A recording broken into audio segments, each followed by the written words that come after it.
Hello दोस्तों, मेरे channel में आपका स्वागत है। आज की कहानी है आने वाला कल।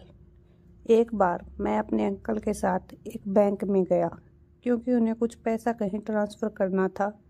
ये स्टेट बैंक एक छोटे से कस्बे के छोटे से इलाके में था। वहाँ 1 घंटे बिताने के बाद जब हम वहाँ से निकले तो उन्हें पूछने से मैं अपने आप को रोक नहीं पाया। अंकल, क्यों ना हम घर पर इंटरनेट बैंकिंग चालू कर लें? अंकल ने कहा, ऐसा मैं क्यों करूं? तो मैंने कहा कि अब छोटे छोटे ट्रांसफ़र के लिए बैंक आने की और 1 घंटा टाइम ख़राब करने की ज़रूरत नहीं, और आप जब चाहें तब घर बैठे अपनी ऑनलाइन शॉपिंग भी कर सकते हैं। हर चीज़ बहुत आसान हो जाएगी। मैं बहुत उत्सुक था उन्हें नेट बैंकिंग की दुनिया के बारे में विस्तार से बताने के लिए।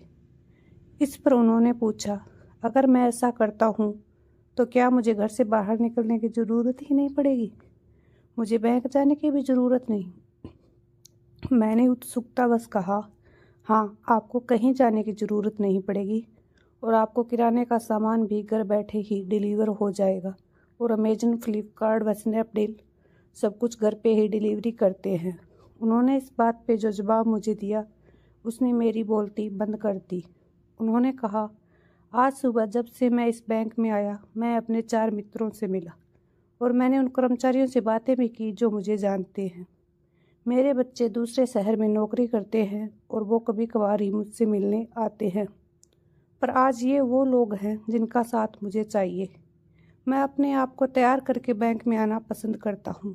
यहाँ जो अपनापन मुझे मिलता है उसके लिए ही मैं वक्त निकालता हूँ। 2 साल पहले की बात है। मैं बहुत बीमार हो गया था। जिस मोबाइल दुकानदार से मैं रिचार्ज करवाता हूँ वो मुझे देखने आया और मेरे पास बैठकर मुझसे सहानुभूति जताई और उसने मुझसे कहा कि मैं आपकी किसी भी तरह की मदद के लिए तैयार हूँ।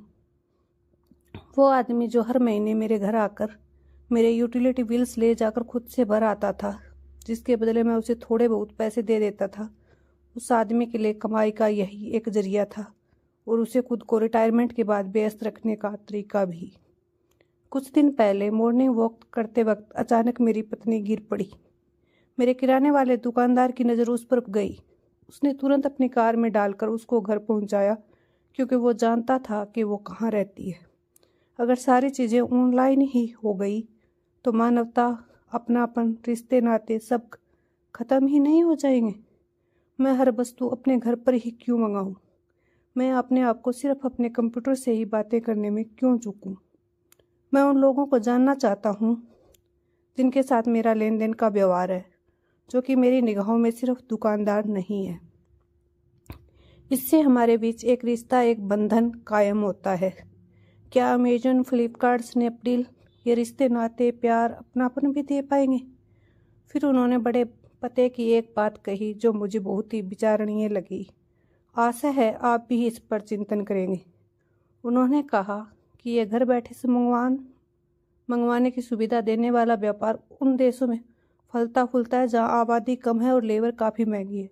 भारत जैसे 125 करोड़ की आबादी वाले गरीब व मध्यवर्गीय बहुल देश में इन सुविधाओं को बढ़ावा देना आज तो नया होने के कारण अच्छा लग सकता है, पर इसके दूरगामी प्रभाव बहुत ज़्यादा नुकसानदायक होंगे। देश में 70% जो व्यापार छोटे छोटे दुकानदार गली मोहल्लों में कर रहे हैं वे सब बंद हो जाएंगे और बेरोजगारी अपनी चरम सीमा पर पहुंच जाएगी।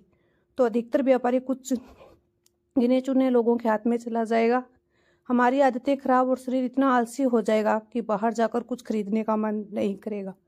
जब ज़्यादातर धंधे व दुकानें ही बंद हो जाएंगी तो कहाँ से टकराएंगे रेट? तब यही कंपनियां जो भी सस्ता माल दे रही है वो ही फिर मनमानी कीमत हमसे वसूल करेंगी।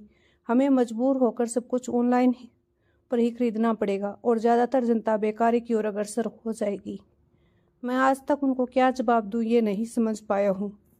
क्या आपके पास कोई जवाब है? ये थी मेरी आज की कहानी। वैसे देखा जाए तो अंकल ने सच ही कहा कि हमारे देश में ऑनलाइन सब कुछ अच्छा नहीं है।